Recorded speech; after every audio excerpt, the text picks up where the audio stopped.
I challenge you to be the man or the woman, and it could even be your issue, or it could be the issue of others in your family, to seek out the people who are at odds with one another and help them seek to understand. Overwhelming majority of trouble, dissension, of those ill feelings between family members is because one or more parties have not accepted the responsibility to seek to understand. Nothing is more important than family today, ladies and gentlemen, nothing. Not money, not fame, not new cars, not new homes, not vacations, nothing is more important than your family. So why not do everything you can do to protect it, to salvage it, to keep it running smoothly, to do your part? Why not approach one of the two people that are having some difficulty with the other and say, I wonder if you would mind telling me just what the story is between you and Bill or Sally or Jack or Jim or whatever. And talk to them and see if you can help them understand that person's feelings. And then go to the other person and you say, I was speaking with Bill or Jim or Jal or Sally or Jack or whatever, and, they tell me that such and such and such and such happened, and, it really doesn't matter. We're all family. We all love one another. Why don't we try and bury the hatchet this holiday season? And forget about the past. Forget about those hard feelings that have kept us or them apart. And let's move forward with love for one another. You will create for yourself a new lifestyle. You will create for those that you teach this method, where you share this idea, seek to understand. You will help create for them a new lifestyle, which will indeed last a life. My brother, Pat, many years ago, and I've always been benefited with good fortune, good luck. My Maker has looked down upon me and has given me those tools and those understandings and a way to see the world in ways that most people have either been skipped over or just missed it. And he and his wife and two small children came to Rich Uncle Mike one day and asked for some help, and I thought that he was going to just ask for a loan, $1,000 or $1,500, and this was many, many years ago. Enough money to put down on an apartment, pay the first month's rent and the last month's rent. And he was a carpenter. All his young life he was a carpenter. He was a good carpenter. But he was losing his eyesight. And because of that, he was losing his ability to practice his skill. And I knew it was only a matter of time before that skill would no longer be available to him. And the government assistance that he was on then would be his only source of income. So I refused to loan him any money. Instead, I said to he and his wife, I said, guys, and they knew this, I said, I own quite a lot of real estate. And I did. I said, let's do this. I've got a 3-bedroom home on a hilltop looking out over a beautiful lake. I call it my Glaspie cabin water view cottage. I like to give names to some of my favorite properties. And it was worth about $80,000 back then. And that was a big chunk of money. I mean, today that same house would sell for about $350,000. I said, I bought it. I own it free and clear. I just finished, putting new carpet in it, a new furnace, getting it ready to flip it, sell it. I did 2 or 3 of those a week. That's what I did. I was the grocer. Instead of stocking cans of peas on the shelf, I stocked real estate on the shelf. I said, let's do this. I said, I'm going to let you buy that house from me for $1 down. I'm going to sell or finance it. In the state of Michigan, that's called a land contract. Other states, they call it a contract for deed. And you give me $1 down. Give me $1. Come on, one of you guys give me $1. So meekishly, my brother reached in his pocket and fumbled around, found his wallet, and handed me $1. I said, congratulations. You just bought this house for $80,000 with $1 down. Your monthly payment will be $500 a month. If you run into trouble and you can't make a monthly payment, don't worry about it. We'll just add it to the balance. And my niece and my nephew were respectively 2 years and 3 years old at the time. And he raised his family in that home. And then after about 7 years, my wife came to me and she said, your brother is not making any payments in the last 7 years. He's made 2 of those $500 payments. I said, what'd you do with the money? She said, I spent it on stuff I might enjoy. I said, well, congratulations, that's fine.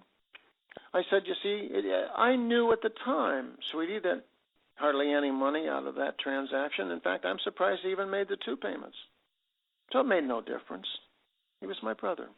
And every Christmas we got together, I never mentioned the fact that he wasn't making his payments, but I sensed that there was something wrong, but I just didn't know because I was so busy, doing the things that I do, and one of the things that I do is not accounting, that it never occurred to me that he had not been making his payments. It just wasn't important to me. So I found out he had made these 2 payments, and I called him after the holidays, and I said, Pat, I said, you and I should have a meeting. And I said, I'll have somebody pick you up, and I'll meet you at the local Big Boy. And I could feel there was tension in his voice. I could feel that he sensed that he was going to be evicted and I was going to foreclose on his home. But we got together and we had a nice salad. We had those big burgers, those big boy burgers. I said, Pat, the reason I invited you here to this lunch today was because I realized that because you have now been declared legally blind and you are not able to perform any of your carpentry functions, and I feel just awful about that. I said, maybe I can find some things for you to do that would, help my business from time to time. I said, but we can talk about that another day. I said, in the meantime, we've got to talk about this house situation where you've only made 2 payments out of the last 7 years, and you could see the sheepish look on his face. I said, I want you to know something, Pat. I said, I am not going to do anything to you about that property. I said, as a matter of fact, before we even sat down at this lunch, I called my lawyer and I had him draft a document giving you and your wife that home, no charge.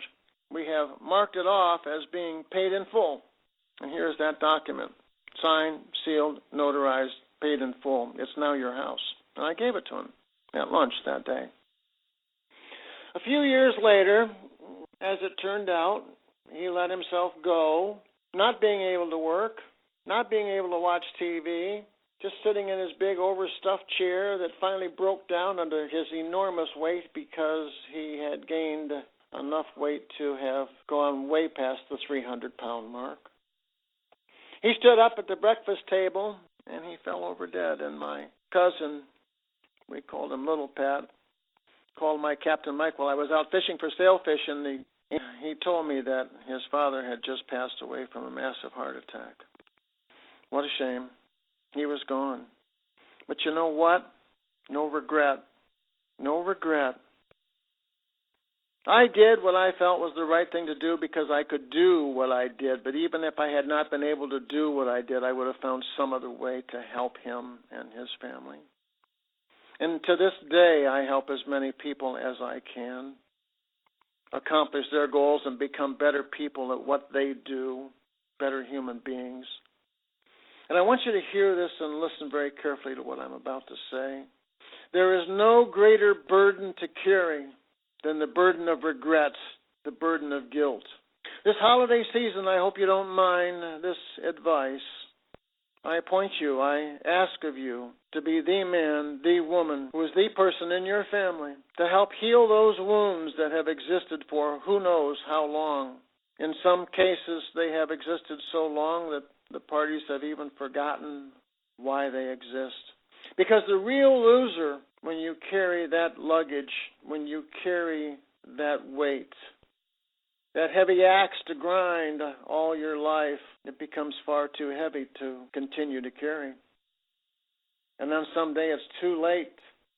It's too late to make those changes. It's too late to help those people who needed that help. It's too late to seek to understand.